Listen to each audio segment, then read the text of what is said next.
talking to the board. We've probably all done it. Giving instructions or explaining something with our back to the class while we write on the board.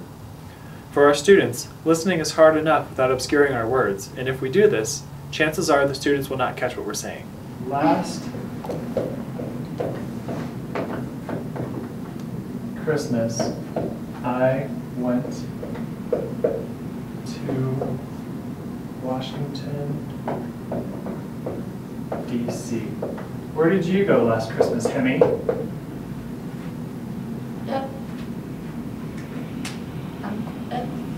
Pardon? Where did you go last Christmas?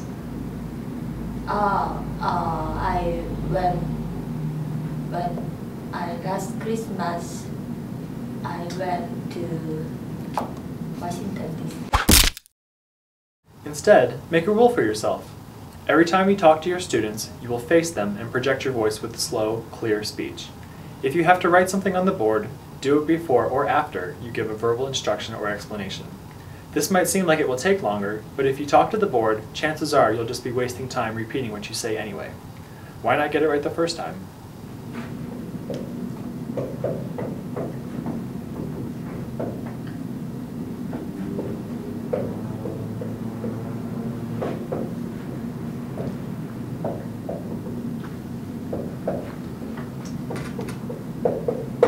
Okay, last Christmas I went to Washington, D.C.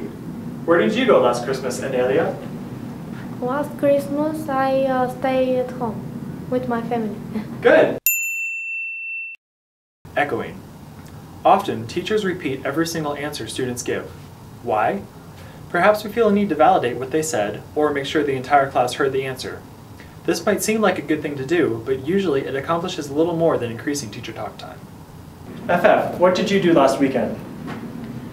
I visited my friend. Okay, good. So you visited your friend. Yes. Good. Analia, what did you do last weekend? Last weekend I went to the mall. You went to the mall? So good. You went to the mall last weekend. Very good. Instead of repeating a student's response, just give positive reinforcement and move on. If you think the entire class didn't hear, have the student say it again rather than saying it yourself. After all, your students are the ones that need more practice speaking, not you. So, FF, what did you do last weekend? I visited my friend. Good. Okay, good. Anelia, what did you do last weekend? Last weekend I went to mall. You went to mall? The mall. Good. Noriko, what did you do last weekend? I'm studying English. Good. Last weekend. Good. Interrupting students. When we talk to other native speakers, we often interrupt or complete each other's sentences. And this is fine in everyday conversation. But when we do this with our students, while they're struggling through a sentence, it can discourage them from speaking and they lose a valuable opportunity to figure it out on their own. Noriko, what about this knife? This knife is a sharpener. And Then this knife. And this knife. Good.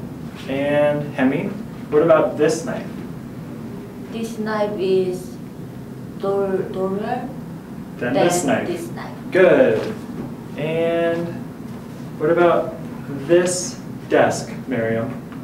This desk Is messier than this desk. Messier Than this desk. Good. Anelia, what about this knife? This knife is Duller than this knife.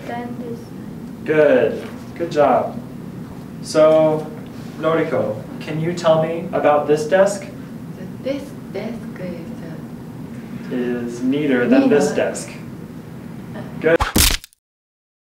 Perhaps it's out of a fear of silence that we finish sentences for our students, but it's bad form and can even come across as rude in many cultures. Instead, embrace awkward silences and let students try to figure it out on their own. If they just can't do it, try to get another student to help them or give prompts to help them along rather than just finishing the sentence for them. So, Miriam, can you tell me about this knife? This knife is sharper. Right. Then is this knife. And this knife. Good. Good job. Hemi, what about this knife? This knife is duller then this night. Good, very good.